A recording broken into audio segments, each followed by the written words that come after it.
11:30కి మళ్ళీ ఉమ్మునీరు లీకేజీ కావడం స్టార్ట్ అయిందండి.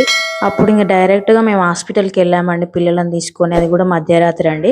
హాస్పిటల్కి వెళ్ళేసరికి 12 అయ్యిందండి నైట్. అక్కడ డాక్టర్ కూడా లేరండి, మధ్యరాత్రి కదా, డాక్టర్ కూడా లేకుండే.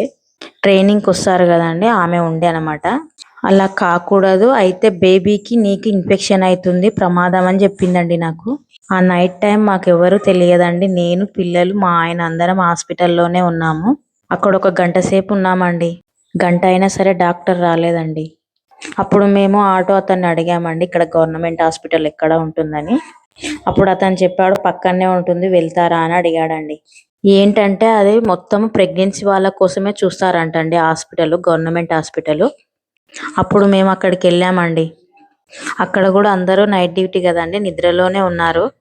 గవర్నమెంట్ హాస్పిటల్లో కూడా డాక్టర్ లేడండి, ట్రైనింగ్కి వచ్చే వాళ్ళు మాత్రమే ఉన్నారు.